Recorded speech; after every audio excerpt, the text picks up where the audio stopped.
obrigado. Vamos à primeira parte de perguntas e respostas. Sempre lembrando para que as pessoas possam escrever a resposta na íntegra ou então gravar para que venham lembrar de todos os detalhes, ok? Primeira pergunta, feminino. Uma amiga está com um filho adolescente internado com osteomielite no pé esquerdo. A filha manifestou erisipela no pé esquerdo. Minha amiga acredita no catolicismo e no espiritismo, contudo tem lido a Sutra Sagrada há cerca de um mês aos antepassados diariamente, desculpando-se por qualquer mal que tenha sido feito a eles. Os filhos foram orientados a ler a oração do perdão aos pais. O que mais pode ser feito? Seria bom que ela esteja agora assistindo, porque a resposta que darei será muito importante que ela ouça na íntegra, pois um detalhe que não for entendido por ela poderá impedir uma cura mais rápida. Então falarei diretamente a ela na certeza que ela esteja assistindo, ok? Então será direcionado diretamente para essa pessoa. Então, osteomielite na perna esquerda, como que é o relacionamento do filho com o pai? Quando não há harmonia, geralmente ocorrem problemas dessa natureza. E quando dizemos como que está o relacionamento, às vezes a pessoa fala, não, hoje eles estão mais ou menos, está tudo bem, mas é preciso analisar como que é o sentimento que o filho tem com relação ao pai. E nem sempre a pessoa fala o que sente, ou então às vezes nem o filho lembra de certos detalhes que aconteceram, alguma surra, alguma bronca, alguma injustiça, ou alguma coisa que ele ficou muito ressentido com relação ao pai. E isso é importante que isso possa ser identificado. Igual ir ao dentista, se o dentista não identificar qual é exatamente o dente que está causando aquela dor, ele não poderá resolver o problema. Então, nesse caso, é importante que converse, não simplesmente o filho fazer a oração do perdão de uma forma genérica, sem procurar lembrar, sem procurar entender, sem procurar sentir aquilo que ele sentiu na época, na ocasião que aconteceu o fato. E aí sim, procurar praticar a oração do perdão. Então, outra pergunta, quando o seu esposo soube que estava grávida dele, qual foi a reação dele? Ele ficou super feliz? Muito feliz mesmo, a ponto de ligar para os pais, parentes? Então, mesmo que tenha ficado feliz, ele desejava que na gravidez do seu filho fosse realmente menino. Isso também repercute, né, em algumas coisas com relação ao filho. O consciente não sabe, mas no inconsciente do seu filho fica registrado, há uma rejeição, alguma coisa nesse sentido. Se isso realmente ocorreu dele não ficar muito feliz, ou então rejeitar, ou não queria gravidez, alguma coisa nesse sentido, ou então desejava que fosse menina, quando veio menino, então o filho fica realmente magoado. Esse é o tipo da situação que o consciente do filho não sabe, não lembra, mas no inconsciente dele está registrada essa situação. Então é importante que o pai também faça a oração de perdão para o filho. E todos os dias, várias vezes por dia, mínimo 30 vezes por dia. Não adianta fazer 4 ou 5 pensando que isso já eliminou o ressentimento, não é suficiente. Então, outro detalhe, a filha com erisipela. Na revelação divina está muito claro que quando nós formos vítimas de algo, atingido por micróbios, né, ou espíritos baixos, é prova que não está havendo uma reconciliação, uma harmonia, uma paz entre todas as pessoas, entre todas as coisas com que nós temos o relacionamento. Então, esse relacionamento, que digo, harmonioso com o pai ou com o próprio irmão, às vezes existem certas situações que a pessoa briga, depois de uma hora está conversando, mas ainda fica aquela mágoa, aquele ressentimento. E então, às vezes, ciúmes, né, um do outro, isso também pode afetar em forma de erisipela. Então, tanto a erisipela como outras doenças na pele, é a emoção que está se manifestando na pele. Por esse fato que o sentimento, aquilo que a pessoa vive, a emocionismo, como disse Caprio, que a pessoa tem, isso projeta na pele, da mesma forma quando a pessoa fica com vergonha, fica ruborizada, parece, a face fica avermelhada, isso tudo mostra como que é a nossa sensibilidade e a pele reflete exatamente isso. Então, se ela tem relacionamento, não tem relacionamento de alegria, de paz com o pai e com o irmão, então ela precisa então agradecer bastante para que possa estreitar mais esse relacionamento de uma forma bem mais harmoniosa. Então, não resta dúvida que ela guarda ressentimentos com relação a uma pessoa do sexo masculino. Isso com certeza tem. Se não houvesse, não teria ocorrido esse problema desses micróbios afetando a pele dela. Quando está em harmonia não acontece, mas quando não está em harmonia, então isso acaba acontecendo. Então, se ela perdoar do fundo do coração, vai ficar realmente sã, vai ficar curada. Então, por isso então, é importante que, se for relacionamento com o pai, é bom que ela leia o livro Buscando o Amor dos Pais. É bom também que o filho também leia esse mesmo livro, tá bom? E de sua parte, imagine e mentalize sua filha, agradecendo ao esposo, o esposo agradecendo a ela, toda hora que puder, quando estiver andando, dirigindo, vai mentalizando, você agradece papai, papai te agradece, você agradece papai, papai te agradece, você perdoa papai, papai te perdoa, você perdoa papai, papai te perdoa, e ela também fazendo, se ela fizer e você também fizer, as coisas vão ser muito melhor, vão ajudar muito mais, tá bom? E depois faça dela com o irmão, da mesma forma, ela agradecendo o irmão agradecendo ela, irmão agradecendo o irmão agradecendo a ela, isso repetir N vezes, N vezes, N vezes. Quanto mais procurar repetir, mais você ficará inteirada, mais sentirá que isso é fato, porque está gravando no subconsciente. Então você vai sentir, ao invés de ficar pensando, ela está com um problema, ela está com isso, pera, ele não sei o que, ao invés de ficar pensando na doença, pensando exclusivamente que estão em harmonia, com harmonia, só pensar nisso. Aí a doença não vai ter tempo para se manifestar. Outra pergunta: seu esposo tem visitado os jazigos dos antepassados, época de finados, Dia dos Pais, ou seja, 2 a 3 vezes por ano? Será que não tem algum jazigo da família dele que ele não está visitando? Ou porque está no local mais distante? Alguma coisa nesse sentido, ele precisa aprimorar mais, fazer mais, até ir com balde e detergente e lavar a superfície, levar flores, e diga para ele fazer isso, porque está diretamente relacionado os problemas dos dois filhos com o lado esquerdo, que representa o homem, no caso ele é o homem, tá? Então, pode ser que a filha tenha com outra pessoa, com o primo, alguma coisa, mas pode ser também com relação a papai, ambos os filhos têm alguma coisa com relação ao pai. Então, quando uma pessoa procura praticar da mesma forma que está citada no livro, e isso tudo vai melhorar muito. Por exemplo, a filha lendo o livro Buscando o Amor dos Pais, o filho também.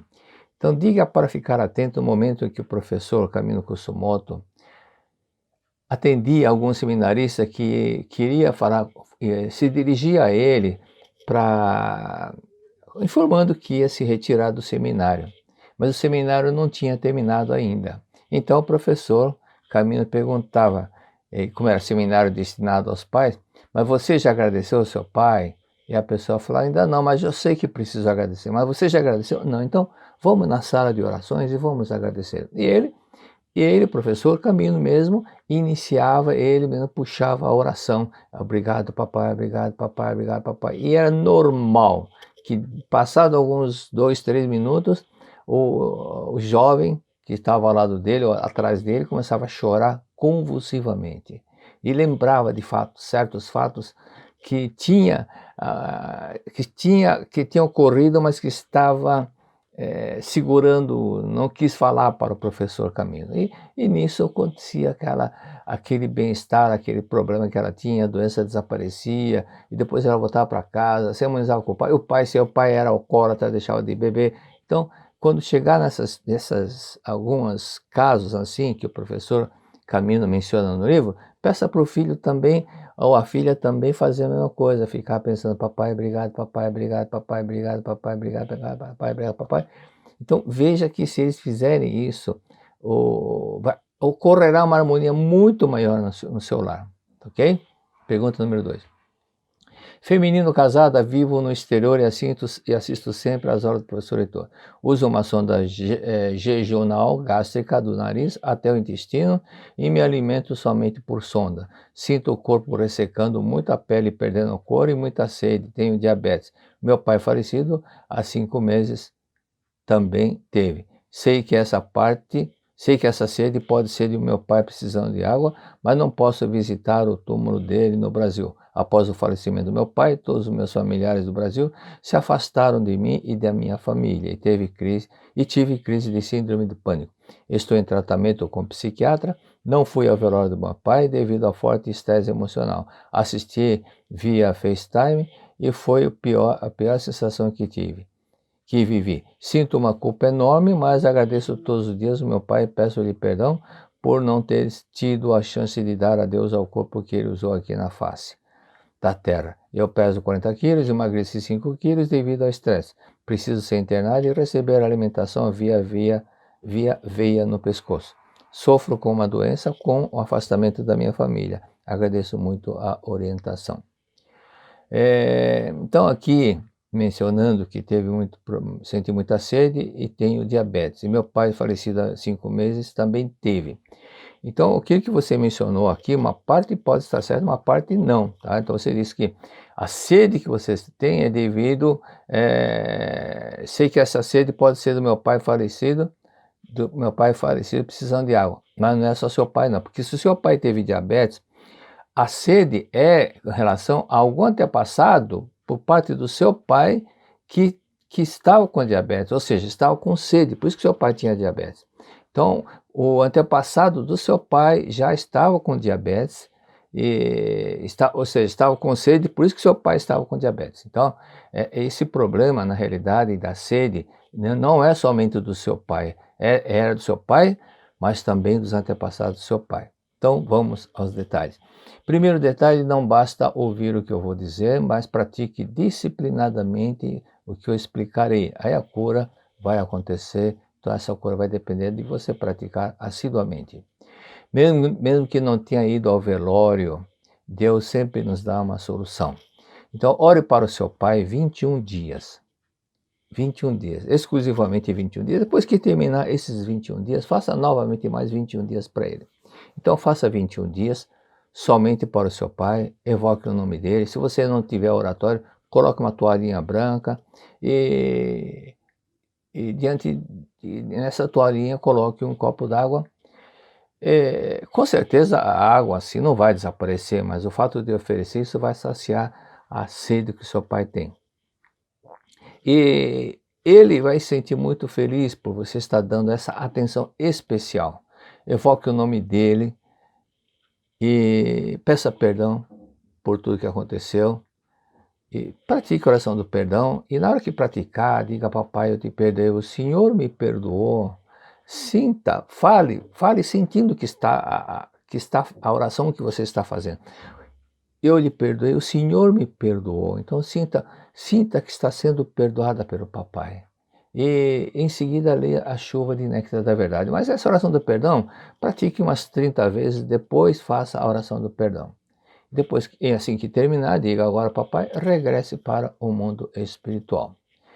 Tem outro detalhe, se tem alguém na família que ainda se comunica com você, se tiver, peça o favor para essa pessoa ir visitar o túmulo do seu pai e levar um copo de água plástico e deixar lá no jazigo. Okay? E isso, é bom até também jogar um pouco de água sobre o túmulo, né, sobre o jazigo. Isso vai ajudar a aliviar, saciar a sede.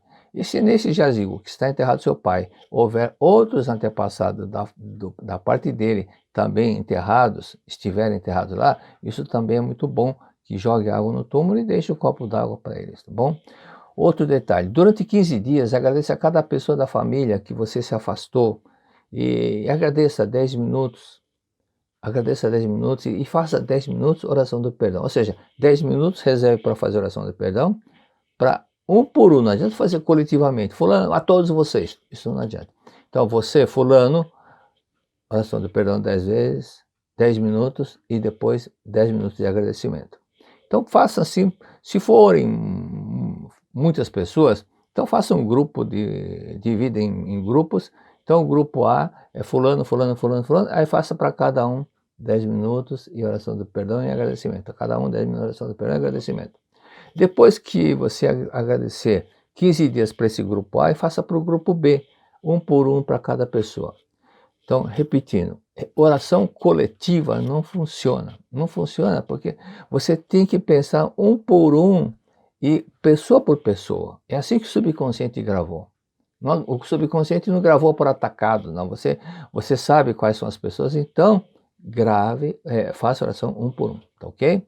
Então, depois que você fizer, por exemplo, para o grupo A 15 dias, entre em contato com cada uma dessas 5 pessoas, 6 pessoas que você determinou em cada grupo, ou telefona, ou passa e-mail, ou passa WhatsApp pedindo perdão pelo que aconteceu. Peça perdão do fundo do coração. Mas para outra pessoa desse mesmo grupo, se você for mandar WhatsApp, não copie o mesmo texto, não, porque é igualzinho que ela falou. Fala para cada um, você fala com as suas palavras, suas próprias palavras, e não faça uma cópia mecânica, porque com certeza eles poderão trocar ideias entre si. Fala, deixa eu ver, igualzinho ela copiou, então não vão se sentir, não vão pensar, não vão sentir que foi sinceridade de sua parte, ok? Outro detalhe, o sentimento de culpa que você carrega é muito forte mesmo. Por isso que você teve esse problema que mencionou da síndrome do pânico, né? Então, como esse sentimento de culpa é movida, é consequência da ideia do pecado que está no seu inconsciente, leia o livro A Humanidade Isenta do Pecado 10 vezes cada capítulo. É a forma que você possa gravar melhor no subconsciente. Se você ler direto 10 vezes, é diferente do que você ler 10 vezes cada capítulo.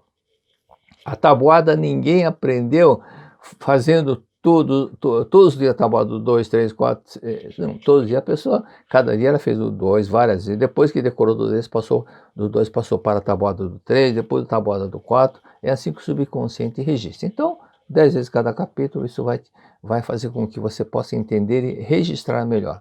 Então, liberte-se disso, então, lendo a Humanidade do Pecado 10 vezes cada capítulo. E outro detalhe, leia diariamente a Suta para todos os antepassados. Então, cita o sobrenome do papai, o sobrenome da mamãe, se você for casado, do sogro também, da sogra também, ok?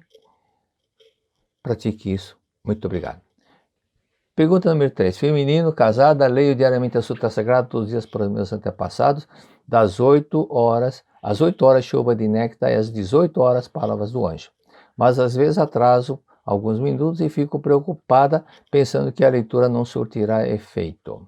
O senhor já frisou várias vezes a importância de fazer sempre no mesmo horário e não sei se precisa fazer alguma evocação a eles antes de começar, porque o senhor também já disse que é necessário explicar que eles já morreram e agora fazem parte do mundo espiritual. Poderia esclarecer melhor com tudo isso como funciona? Bom, primeiro o fato que eu vi aqui que eu não é um fato muito importante. Se quem tem uma tabuleta memorial, aquela de madeira, mesmo que seja de papelão, o sobrenome dos antepassados escrito e foi feito já a vinculação, se já foi feita a vinculação, então não há necessidade de evocar os sobrenomes, mas se quiser, não tem importância também, né? Até se isso lhe traz assim, um conforto melhor, uma sensação de que eles estão ouvindo mais, ou então que a oração está surtindo mais efeito porque você evocou o nome dele, com certeza é melhor porque a atenção que você dá é muito especial. Então, se puder, faça. Se já está vinculado e não quiser fazer também, Isso não significa que a oração não surtirá efeito. Surtirá efeito sim. Se você já fez a vinculação, é como se o celular já estiver conectado do outro lado da linha, aqui da Terra é você, do outro lado da linha são os antepassados, tá bom? Então, e o fato também de atrasar um pouquinho, alguns minutos, não precisa ficar com sentimento de culpa. O que vale é a intenção, mas há um detalhe depois que eu vou falar sobre a questão do horário. É um horário, então, que tal, que se você fala das 8 às 18, é um horário que pode causar realmente alguns probleminhas. É um telefonema que toca, alguma coisa assim. Então, por isso, que tal fazer mais cedo, antes? Então, se estabelecer, por exemplo, que a primeira atividade do dia que você vai fazer é a oração dos antepassados, que tal começar às 6h30 ou 6 horas, por exemplo? Nessa hora, ninguém vai atrapalhar, ok? E aí, não vai ficar com aquela sensação, ai meu Deus, eu falhei, ai meu Deus, eu falhei outra vez. Não, então, não vai ter nada disso. Então, estabeleça um horário mais anterior ao que você está fazendo hoje. Quanto à oração das 18, se não puder fazer, mas como você já fez de manhã, com aquele amor, com aquele capricho, e se não fizer antepassado, não vão se aborrecer. Você já fez uma parte, tá? Então, não há o que se aborrecer. Mas se puder fazer, é melhor, com certeza é melhor. Outro detalhe, caso tenha que viajar no dia anterior, comunique-se a eles. Então, olha, dia tal até tal dia, eu estarei viajando, portanto, não poderei fazer essa oração para os senhores. Então, só o dia tal, quando eu retornar, que continuarei fazendo as orações. Então, comunicando-se dessa forma, mas é bom lembrá-los, né? Mas com certeza, os senhores não vão ficar sem orações, porque lá na Academia de Ibiúna, se você fez o registro para todos eles, e lá na Academia de Ibiúna, os senhores estarão recebendo 5 missas por dia. Então, viaje tranquilo que não vai ter problema nenhum. Então, quanto ao horário, é bom que seja fixo, não variar muito, hoje eu faço 8, mas o seu caso já não é o seu caso, porque você já está fazendo das 8 às 8h18. Mas algumas pessoas pensam que qualquer hora pode ser feito. Isso não é bom, porque já ouvi várias pessoas dizerem que sonhou com o antepassado, reclamando, dizendo o seguinte, mas você muda muito o horário, muitas vezes não dá para acompanhar. Realmente acontece isso também. Pergunta número 4. 45 anos, solteira. Na adolescência desenvolvi epilepsia, desde então tomo remédio. Minha mãe também desenvolveu a doença na adolescência. Temos históricos na família de um parente distante, também epilético. Faço orações antepassadas, mas não sabemos o nome desse irmão da minha bisavó, quando rezo para a família. Meu pai foi assassinado quando eu era criança e rezo para ele todos os dias, uma vez por semana, acendo uma vela, pois ele era católico. Nos últimos anos, os sintomas da crise de ausência, como a minha epilepsia se manifesta, aumentou. Isso me deixa inseguro em algumas tarefas diárias que exigem atenção. Como fazer para ter uma boa qualidade de vida? Bom, esse caso, na realidade, tem muitos casos de cura de epilepsia, e até no livro Preleções sobre Assunto, até uns 4 ou 5 relatos de cura de epilepsia. E mesmo caso, pessoas que eu tive a oportunidade de orientar ficaram totalmente curadas. Então, há casos de convulsões, por exemplo, no caso, veja bem, você disse que a sua mãe também sofria, então é importante que faça a oração aos antepassados, mas faça um período exclusivamente para os antepassados da sua mãe. Por exemplo, 21 dias, além da sua geral para os antepassados, uma especialmente para antepassados da sua mãe. Depois que terminar, para que não haja ciúmes por parte do antepassado do pai, faça também para os antepassados do pai. E outro detalhe, há casos de convulsões causadas por antepassados que estão sofrendo no mundo espiritual, mas há também casos de epilepsias, de convulsões que ocorrem pela desarmonia das pessoas, dos pais, por exemplo, que estão na Terra, e esse estado de choque, de conflito, faz com que a filha tenha esses problemas de convulsões. Outro fato é que, pelo visto, a oração que você faz para o seu pai não é suficiente. Só acender uma vela e diz que porque ele era católico, mas por que você não faz uma oração especial para o seu pai? 21 dias. e antes de ler a sutra, faça a oração Pai Nosso, explique o que é Seichonoye, que a Seichonoye, ela não é seita budista, nem shintoísta, nem seita de nenhuma religião. A Seichonoye veio por inspiração divina e explica todas elas, todas elas. Por isso que na Seichonoye tem até pessoas que foram padres que hoje estão na Seichonoye, pessoas que foram pastores que hoje são preletores na Seichonoye, que foram padres que também são preletores da Seichonoye atualmente. Então, algumas pessoas que sofriam com esse problema, no caso, é muito comum quando ocorre com mortes trágicas, e principalmente no caso de assassinato. Também teve um caso, uma pessoa que eu orientei, era o caso de assassinato, e a convulsão estava manifestando em alguém da família. Então, falei, é preciso esclarecer, deixar bem claro para essa pessoa, perdoar a pessoa que o matou. Enquanto ela não perdoar, não vai conseguir ascender e ir para o mundo espiritual mais elevado. Então, o sentimento de culpa por ter, mas na realidade, até é bom que ele entenda, essa pessoa entenda, fala, olha, se o senhor ou a senhora foi assassinada, é porque algo semelhante foi feito isso numa vida anterior de forma inversa. Ou seja, quem colhe agora é porque um dia plantou. Então, pode ter ocorrido numa guerra, ou pode ter sem querer, involuntariamente, apertado o gatilho, o tiro foi exatamente na pessoa. Ela não pretendia matar ninguém, mas sem querer o tiro acidental acabou atingindo uma pessoa, ela morreu, essa pessoa morreu. Ou então pode ter...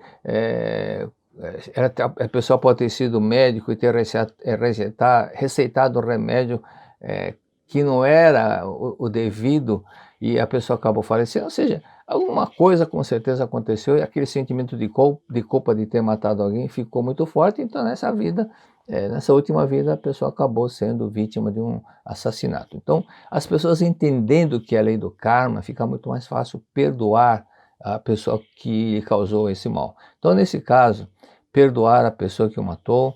E também é importante que, especialmente para o seu pai, ele possa entender. Aliás, o que é importante que seu pai entenda é aquela frase de Jesus Cristo, que está no Evangelho de São João, capítulo 8, versículo 32. Conhecereis a verdade e a verdade vos libertará. Essa verdade está nos livros sagrados, que foram escritos sob inspiração divina. A Bíblia são vários livros, é composta de vários livros, todas elas escritas sob inspiração divina. Por isso que na Bíblia não tem o nome do autor, é uma coletânea de livros. Então, os livros e outros livros também de escrituras sagradas contêm a verdade, mas a maioria delas tem mais de 2.000, 3.000, 4.000 anos de idade. Então fica difícil entender pela linguajar antigo que tem. Então, nesse caso, uma forma mais fácil é a Sutra Sagrada, que está numa linguagem atual, muito mais fácil de ser compreendida. Então, por isso, faça essa oração, ore para o seu pai 21, 30 ou 49 dias, de acordo com a tradição da família, e antes da revelação divina, faça a oração Pai Nosso, e depois leia a revelação divina da Grande Harmonia, e depois a chuva de néctar da verdade. Tá ok? Masculino, 65 anos, tenho zumbido no ouvido esquerdo, não consigo me livrar dele. Já fiz várias práticas, o que devo fazer? Há algum antepassado, ou mesmo um parente, que quer se comunicar contigo, mas essa pessoa já faleceu e não tem boca, então manifesta-se em forma de zumbido.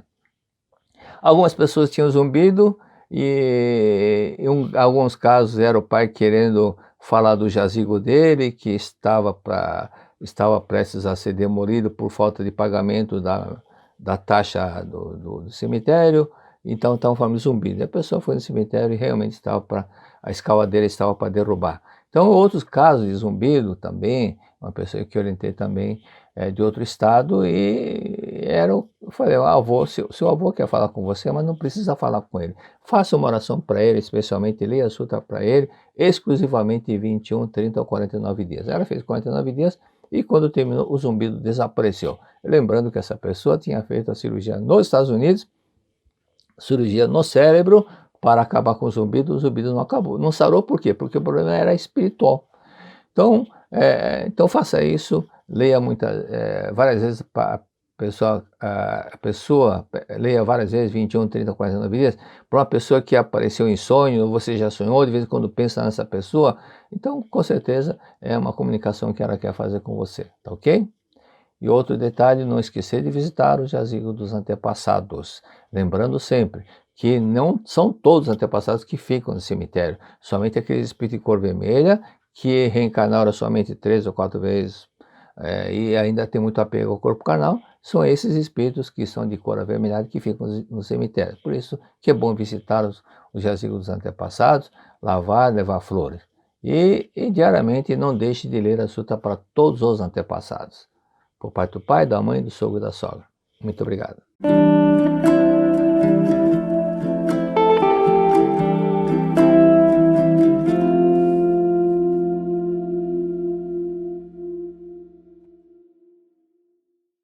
Muito obrigado. Então vamos para a parte 2. Primeiramente, os abraços para Sabará, Minas Gerais, Itatiba, São Paulo, Regional Santana, São Paulo, Diamantina, Minas Gerais, Uruguaiana, Rio Grande do Sul, Franca, São Paulo, Recife, Rancharia, São Paulo, Ipameri, Goiás, Criciúma, Santa Catarina, Belo Horizonte, Regional Niterói, Rio de Janeiro, Brasília, Paraibuna, São Paulo, São Caetano do Sul, Juiz de Fora, Minas Gerais, Palmas, Tocantins e Assunção. Professora Gladys, muchas gracias, saludo a todos. Então, já ia falar espanhol. Então vamos continuar com a página 47. Diz ali, a alegria conseguida por outros meios não será duradoura, dissipando-se assim que sobrevier um problema grave. Se vier um problema grave. Por mais que ocorram problemas graves, se tivermos a convicção de que Deus está conosco e que Deus fará com que esses problemas acabem nos conduzindo à verdadeira felicidade, seremos capazes de controlar com calma qualquer situação. No caso de ocorrer um grave problema, o pior não é o problema em si, mas sim a eventualidade de ficarmos em pânico e perdermos a convicção de que Deus está conosco, né? Deus está comigo. Então esse é um fato que às vezes a pessoa está numa situação difícil, mas ela não entra em pânico. Então há casos de que o pânico faz com que ocorra uma tragédia. Não sei se todos lembram de uma cena quando caiu o avião que aterrissou no aeroporto de Congonhas. Ele passou do ponto e acabou indo contra alguns prédios. E tinha uma moça lá que ela estava sentada, estava num lugar alto, mas estava segura lá onde ela estava. Mas o pânico fez com que ela saltasse e acabou morrendo. Então, são detalhes que às vezes as pessoas precisam compreender da importância que Deus está conosco, então virá a orientação correta.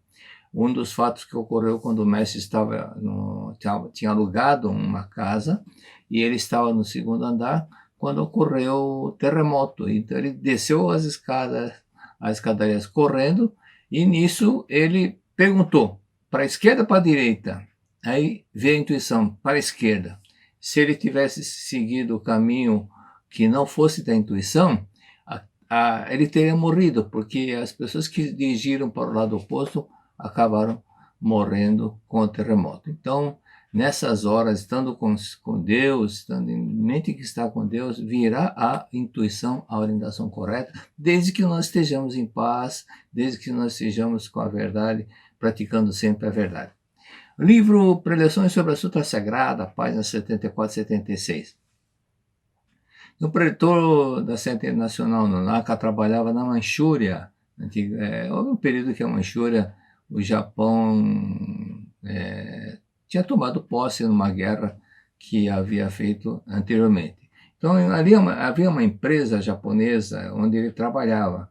Ele construiu, com recurso próprio, uma academia para mais de 1.000 pessoas. Então, depois ocorreu, quando veio a rendição do Japão na guerra, as tropas chinesas invadiram a Manchúria e foram onde ele estava, onde estava o senhor Nonaka, devido ao fato dele ter socorrido alguns japoneses que foram para lá, então ele foi condenado à morte por um júri que foi feito na hora entre os chineses, e a tropa levaram para a montanha a fim de executá-lo. Então, na hora que estava para ser executado, ele pediu para deixar ficar de joelho, e aí ele disse o seguinte: não precisa me amarrar, me desamarrem, que eu não vou fugir, não, eu não vou fugir. E ficou em posição correta da meditação Shinsokan, mas ele ia fazer o canto evocativo de Deus, mas na hora deu um branco. Isso acontece normalmente com todas as pessoas. Deu um branco, ele esqueceu o canto evocativo. Então o que ele ficou pensando? Então ele pensou: é uma vergonha, né, eu ser morto dessa forma. Então ele mentalizava: que eu continue sorrindo mesmo depois de morto, que eu continue sorrindo mesmo depois de morto. E repetia isso várias vezes. E haviam 6 franco-atiradores que eram para fuzilá-lo e atirar, 6 pessoas, 6 soldados que eram para atirar no senhor Nonaka. Mas ele, com aquele pensamento que eu continue sorrindo mesmo depois de morto, os soldados ficaram parados, não atiraram, não conseguiram atirar. E nisso chegou o comandante, resolveu ele dar um tiro no senhor Nonaka. Mas ele não conseguia. Aí ele falou, mas não conseguia também, não conseguia. E o senhor Nonaka lá, que eu continue sorrindo mesmo depois de morto, que eu continue sorrindo mesmo depois de morto, com aquele sentimento de paz, pensando em Deus. E aí o comandante disse: se ficar em posição de oração, se você continuar em posição de oração, eu não vou conseguir atirar. Levante-se e vire para trás. Mas o senhor Nonaka disse: seria covardia um japonês receber tiros pelas costas, não virarei de costas. E continuou com aquele pensamento, com aquelas palavras, mentalizando aquelas palavras. E foi virado violentamente por outro lado pelos soldados.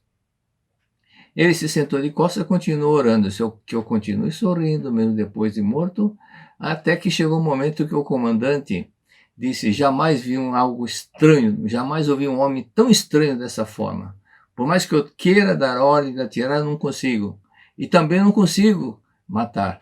Então, vou considerá-lo morto por execução. E disse para o senhor Nonaka: fuja, fuja, fuja. E assim ele escapou. Depois ele se tornou pretor da sede nacional e contou esse relato. Então, anotem e gravem o que está na explicação da página 49, no último parágrafo. Devemos criar o hábito de fazer uma afirmação positiva para nós mesmos, a fim de eliminar pensamentos e sentimentos negativos. Isto é, sempre que começarem a surgir a aflição, a inquietação, o medo, etc., devemos afirmar mentalmente com grande convicção: sou filho de Deus e Deus está sempre comigo. Sou filho de Deus e Deus está sempre comigo, por isso não tenho nada a temer, pois Deus é a minha fortaleza. Repetindo isso, realmente sempre vai acontecer algum milagre, algumas coisas maravilhosas, porque Deus, nessa hora, você chamando por Deus, Deus não vai negar ajuda, né? Desde que você esteja em harmonia com tudo e com todos. Na página 50, então vamos para outro voto de aprimoramento da Seichonoye. Antes vamos recapitular os votos anteriores. Primeira foi: nós, adeptos eleitores da Seichonoye, objetivamos como dignos membros da família Seichonoye tornar-nos luz do mundo e alicerce da construção do paraíso terrestre, vivendo e aprimorando-nos conforme os presentes preceitos. Né? Lembrando que nós estamos na Terra para nosso aprimoramento espiritual, para nossa evolução espiritual. Por isso que diz que vivemos e aprimorando-nos conforme os presentes preceitos. E o segundo é: acreditamos que todas as religiões do mundo são raios de salvação emanados da grande vida, e declaramos não criticar as diferentes religiões, respeitando os seus objetos de adoração. Terceira, acreditamos que nós somos filhos de Deus e nos propomos viver dignamente sem macular a pureza da nossa alma. Quarto, ao vermos o campo, as flores, o céu, as estrelas, o mar, o solo, o fogo, a água, enfim, toda a natureza e todos os seres vivos, vemos no seu interior a perfeição da vida de Deus, respeitando-a, reverenciando-a e amando-a. A quinta, nós acreditamos, na verdade, que os limpos de coração verão a Deus e nos propomos conservar o nosso coração sempre puro, nobre e dócil. Os limpos de coração foi a expressão que Jesus Cristo usou, que Jesus Cristo disse no famoso Sermão da Montanha. E a Seitione acredita realmente que os limpos de coração verão a Deus. Então, recapitulando aquela parte que nós explicamos, os limpos de coração são as pessoas que não ficam com aquelas máculas. Então, são limpos dessas máculas. E então, as pessoas puras são aquelas pessoas que verão a Deus, não com os olhos carnais. Então, da mesma forma que os 3 garotos viram em Fátima, da mesma forma que a Bernadette viu em Lourdes, né, onde posteriormente se tornou a catedral, a Basílica de Nossa Senhora de Lourdes. E então, é esse o detalhe que nós devemos sempre procurar manter, para que sentimento puro, para que nós estejamos sempre uno com Deus, sempre junto com Deus.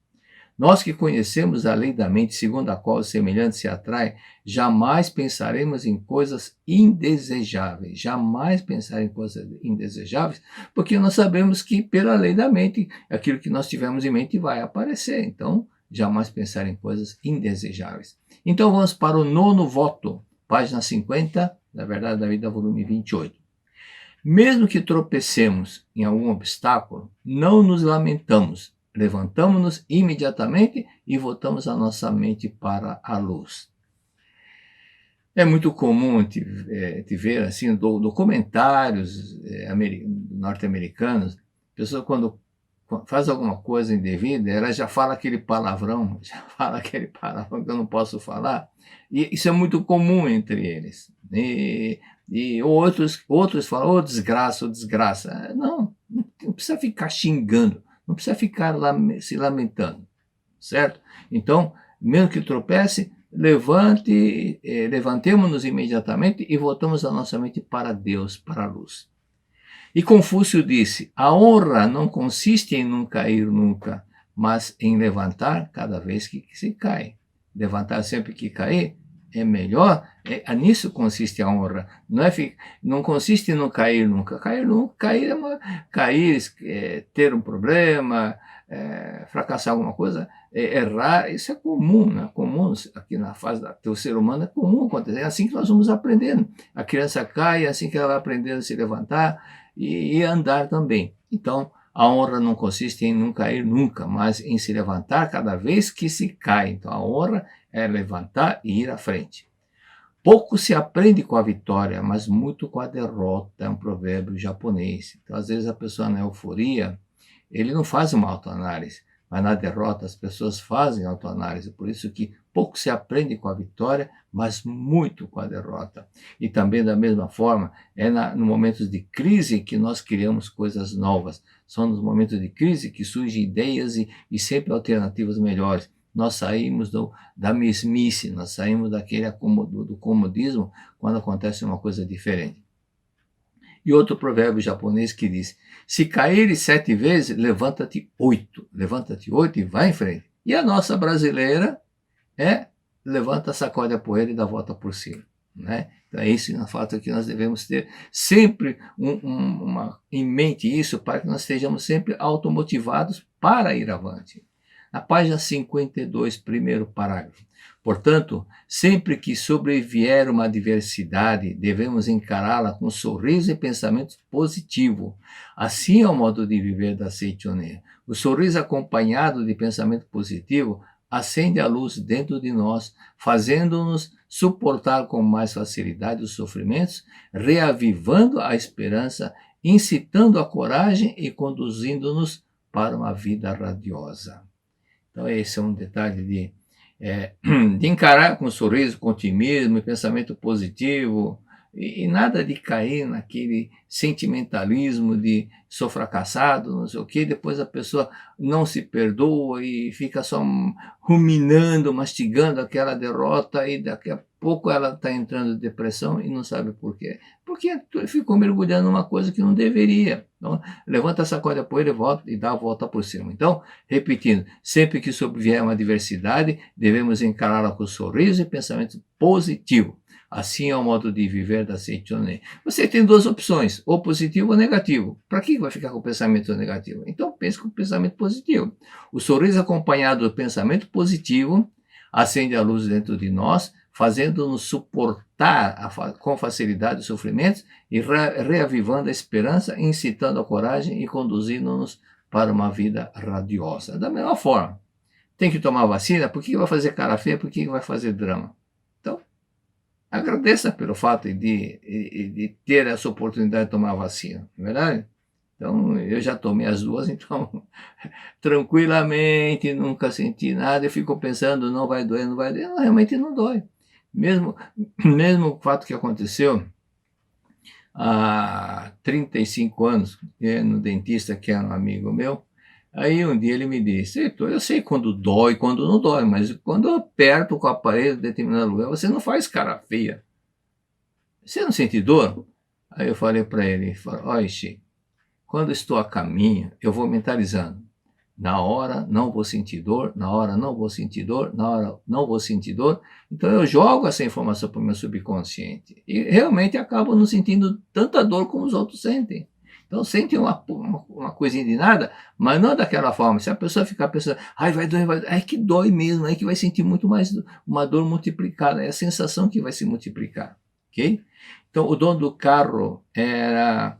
aí lembrei-me de uma empresa que eu trabalhei, e aí 2 rapazes pediram carona para outro colega. Aí foram, antes de chegar na cidade de São Caetano, o motorista desceu do carro, parou o carro e desceu, aí os outros 2 desceram, e esse motorista começou a sorrir. Aí outras pessoas perguntaram, o que aconteceu? Furou o pneu. Mas por que você está sorrindo? Porque o step também está furado, o pneu reserva também está furado. Então aí é uma coisa que chamou a atenção da forma esportiva como levava esse rapaz. Para que eu vou chorar? O step também está furado. É motivo para você rir? Não, mas não é motivo também para ficar chorando. Não vejo vantagem nenhuma se eu ficar chorando. Então, esse é um exemplo que eu não esqueço nunca. No caminho, então, eles pararam para sorrir e depois aprenderam uma lição. Em 1957, mudamos de casa, mas não de escola. Eu morava no bairro Belém e mudamos de bairro. Eu era ainda adolescente e não era nem adolescente, ainda estava no primário. Na verdade, não era adolescente, ainda estava chegando na fase de adolescência. E passou a ficar longe, que antigamente, onde eu morava antes, eram só 3 quadras para chegar na escola. E mudando, passou a ser 10 a 11 quadras para ir à escola. Aí um dia, eu lembro que minha mãe estava cozinhando, eu falei para ela, mãe, agora ficou longe a escola. A gente tem que andar 11 quadras, 10, 11 quadras. Aí minha mãe falou, quando eu era pequeno, quando eu estava na escola, eu tinha que andar não 10 quadras, eu tinha que andar 10 quilômetros para ir na escola, mais 10 quilômetros para voltar. Nunca mais reclamei. Então, às vezes, nós reclamamos de barriga cheia, não é verdade? Página 53. Diz o seguinte, conduzamos nossos semelhantes a uma vida radiosa. Aí, diz o seguinte, façamos o máximo possível pelos que sofrem, ajudando-os a converter sua vida de trevas em vida repleta de luz. Façamos o máximo possível para que os que sofrem, ajudando-os a converter sua vida de trevas em vida repleta de luz. Então aí é um fato de ser atencioso para com todas as pessoas, procurar ajudar. E, aliás, quando nós estudamos a Verdade da Vida, volume 9, aquelas explicações daquele iluminado, aquele santo espírito chamado Veterini, E ele disse que aquelas pessoas que procuram, que até salvar as pessoas, e até morrem salvando as pessoas, eles têm uma consideração, um karma, benefícios muito grande mesmo no mundo espiritual. Por terem salvado, e por terem se arriscando a própria vida, por terem em mente salvar o outro, isso é um conceito que é muito grande pelo grande amor que a pessoa teve. Então esse é um detalhe exatamente do que nós estamos falando agora. Façamos o máximo possível para que aqueles que sofrem, ajudando-os a converter sua vida em trevas em vida plena de luz. Então, na realidade, é o amor da nossa parte que dá essa força de ajudar o mais fraco.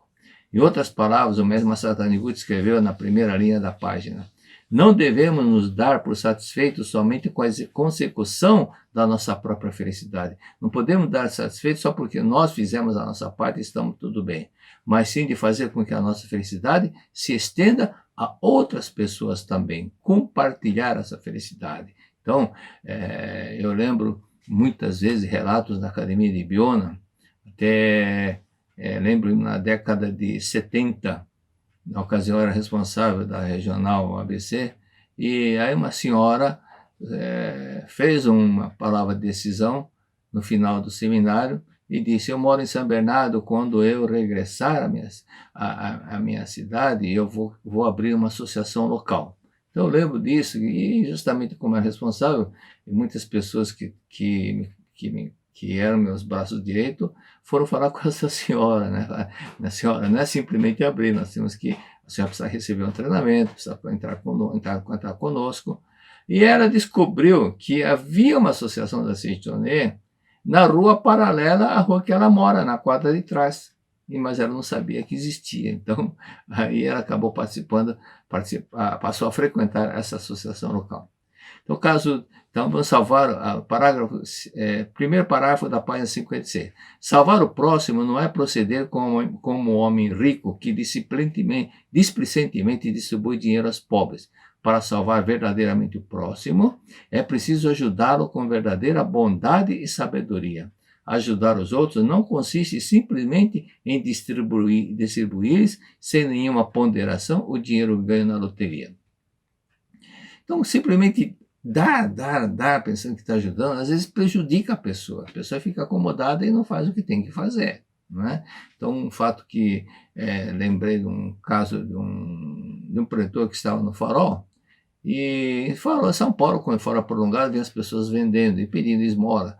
Aí veio um rapaz com a deficiência física, pediu uma esmola, ele deu uma esmola, deu um dinheirinho, mas falou para ele: olha, você pode fazer uma outra coisa. Se você vender alguma coisa pela sua deficiência, as pessoas vão comprar mais de você do que dos outros. Aí, na semana seguinte, ele passou no mesmo local, estava lá aquele rapaz vendendo algumas coisinhas. E como não era todos os dias que ele passava nesse local, 2 meses depois, ele passando nesse local, ele viu que aquele rapaz não estava mais lá. Aí ele perguntou para um outro vendedor de faróis, falou assim: e aquele rapaz que tinha uma deficiência? Falou: não, agora ele abriu uma loja, abriu uma lojinha. Então, ele começou realmente, apesar da pequena deficiência, ele partiu para o trabalho, mesmo com a pequena deficiência, e virou microempresário, mas virou, né?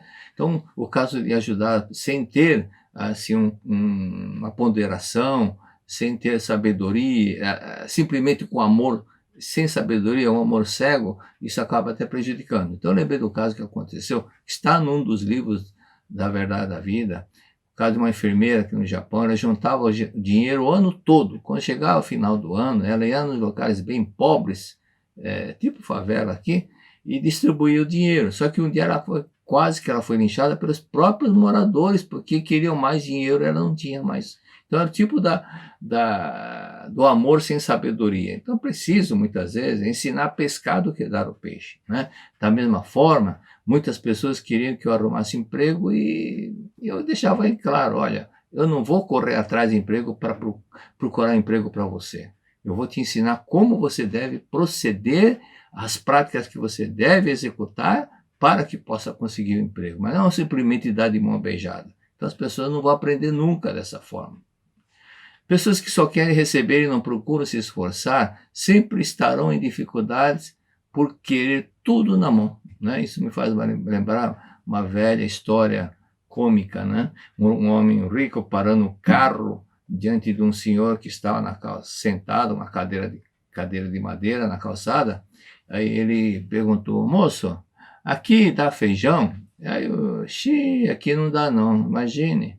E batata? Ah, também não, o negócio tá feio, não dá não.